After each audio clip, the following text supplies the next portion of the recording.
चलिए जानते हैं आज देश और दुनिया की सिलेक्टेड काम की और महत्वपूर्ण 25 बड़ी खबरों को सिर्फ 10 मिनट में। पर अभी तक आपने इस वीडियो को लाइक नहीं किया है तो लाइक कर दें और इस चैनल को सब्सक्राइब भी कर लीजिए। 30 हफ्ते की प्रेगनेंसी में अबॉर्शन की इजाजत, नाबालिग दुष्कर्म विक्टिम की अर्जी पर सुप्रीम कोर्ट का आदेश। सीजीआई बोले यह असाधारण मामला है। जी हां दोस्तों, सुप्रीम कोर्ट ने 14 साल की दुष्कर्म विक्टिम को करीब 30 हफ्ते की प्रेगनेंसी में अबॉर्शन कराने की इजाजत दे दी है। सुप्रीम कोर्ट ने सोमवार को मुंबई के लोकमान्य तिलक अस्पताल को तत्काल अबॉर्शन के लिए इंतजाम करने का आदेश दिया है। सुप्रीम कोर्ट ने 19 अप्रैल को इस मामले में अर्जेंट सुनवाई की थी, जिसमें कोर्ट ने लड़की का मेडिकल कराने का आदेश दिया था। आज सुबह 10:30 बजे अस्पताल ने सुप्रीम कोर्ट में अपनी रिपोर्ट दाखिल की। चीफ जस्टिस डीवाई चंद्रचूड़ और जस्टिस जेपी पारदीवाला की बेंच ने आदेश सुनाते हुए कहा कि हम अबॉर्शन की इजाजत इसलिए दे रहे हैं क्योंकि यह असाधारण मामला है, हर घंटा विक्टिम के लिए अहम है। चलिए दोस्तों जान लेते हैं इसके बाद अगली बड़ी खबर। अलीगढ़ में मोदी बोले इंडिया गठबंधन की नजर आपकी प्रॉपर्टी पर, ये सत्ता में आए तो लोगों के घर, गाड़ियां, सोना कब्जे में लेकर बांट देंगे।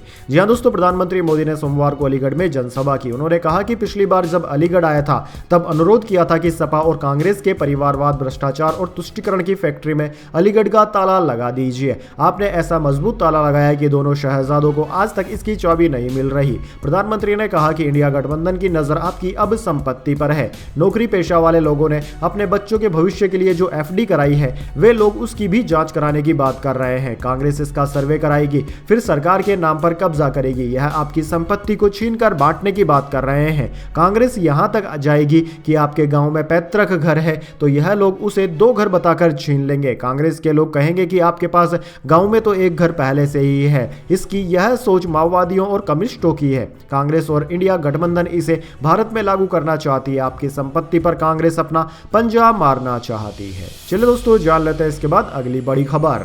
डीप फेक वीडियो के खिलाफ रणवीर सिंह ने लिया लीगल एक्शन, दर्ज कराई एफआईआर। फैंस को आगाह करते हुए कहा डीप फेक से बचें दोस्तों।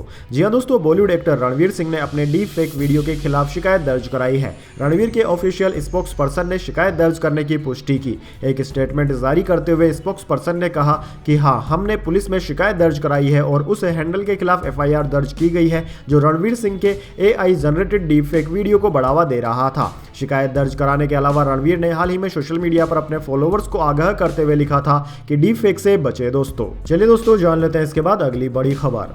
10 ग्राम सोना 243 रुपए सस्ता होकर 73,161 पर आया। इसी महीने दाम 4,500 बढ़े। 2030 तक ये 1.68 लाख तक पहुंच सकता है।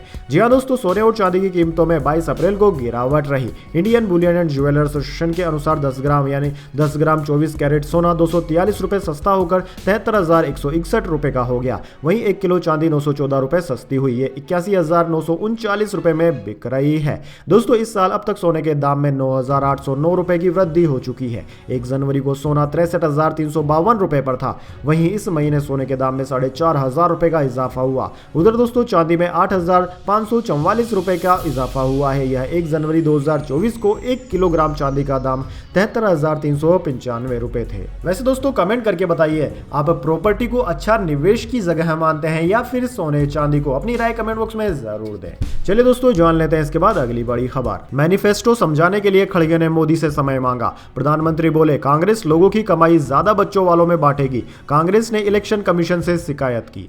जी हां दोस्तों, कांग्रेस अध्यक्ष मल्लिकार्जुन खड़गे ने सोमवार को प्रधानमंत्री से मिलने का समय मांगा। उन्होंने कहा कि प्रधानमंत्री हमारे मैनिफेस्टो को सही से समझ नहीं पाए हैं, उनसे मिलकर उन्हें मैनिफेस्टो को समझाना है।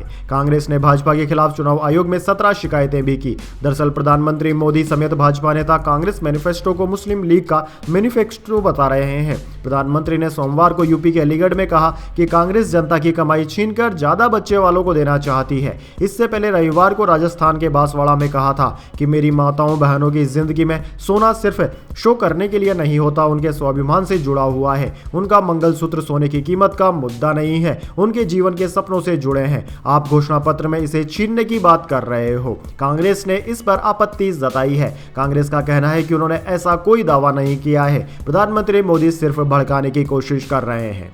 चलिए दोस्तों जान लेते हैं इसके बाद अगली बड़ी खबर। चीन में भारी बारिश और बाढ़ की चेतावनी, 44 नदियां खतरे के निशान के ऊपर, 1000 से ज्यादा स्कूल हुए बंद, 11 लापता और 6 घायल।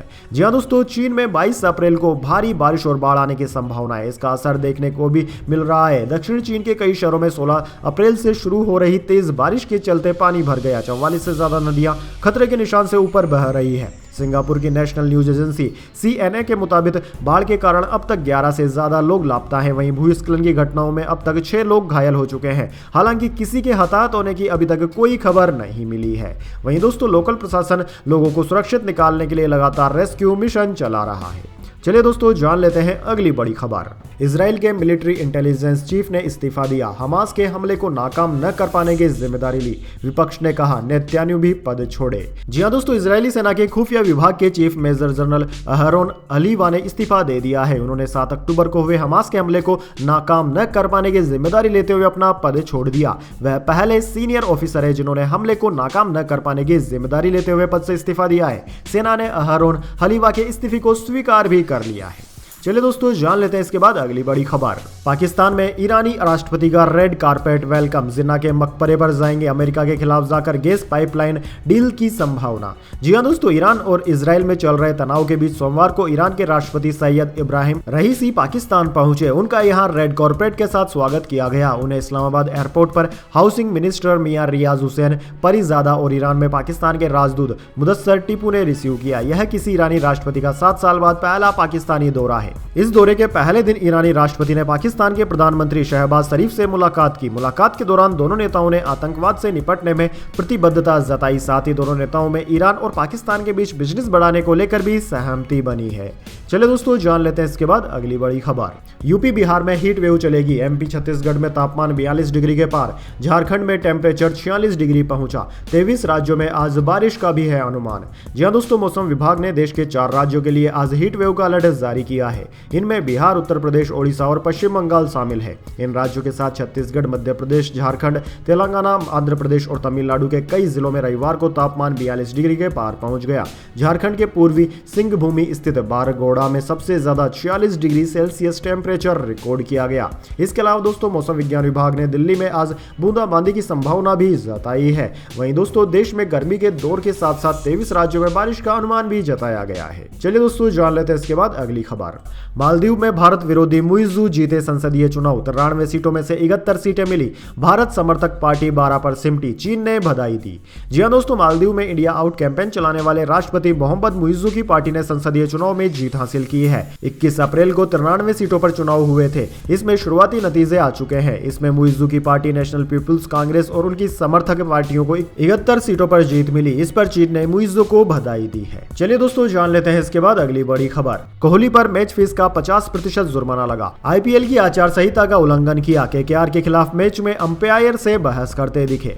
जी हां दोस्तों, रॉयल चैलेंजर बेंगलुरु के बैटर विराट कोहली पर मैच फीस का 50% जुर्माना लग गया है। रविवार को कोलकाता नाइट राइडर्स और आरसीबी के बीच खेले गए मैच के दौरान विराट कोहली फील्ड एम्पायर से बहस करते हुए नजर आए थे। कोहली पर आईपीएल की आचार संहिता के उल्लंघन के लिए जुर्माना लगाया गया। उन्होंने आईपीएल की आचार संहिता के आर्टिकल 2.8 के तहत लेवल 1 का अपराध किया है। कोहली ने अपराध स्वीकार कर लिया और मैच रेफरी की मंजूरी भी स्वीकार कर ली है। आईपीएल ने यह जानकारी सोमवार को दी। दरअसल दोस्तों, रविवार को खेले गए मैच में बेंगलुरु की पारी के तीसरे ओवर की पहली बॉल हर्षित राणा ने कराई, जो फुल टॉस रही। कोहली ने बॉल को सामने खेलना चाहा और कोट एंड बोल्ड हो गए। इसी बॉल पर नो बॉल को लेकर विवाद हो गया था। चलिए दोस्तों जान लेते हैं इसके बाद अगली बड़ी खबर। जोमेटो से खाना मंगाना हुआ महंगा। प्लेटफॉर्म चार्ज 25% बढ़कर 5 रुपए हुआ। इससे कंपनी को सालाना 90 करोड़ की इनकम होगी। जी हां दोस्तों, online food delivery company Zomato से खाना मंगाना अब थोड़ा और महंगा हो गया है। कंपनी ने प्लेटफॉर्म चार्ज में 25% का इजाफा किया है। अब कस्टमर्स को हर ऑर्डर पर 4 रुपए के बदले 5 रुपए प्लेटफॉर्म चार्ज देना होगा।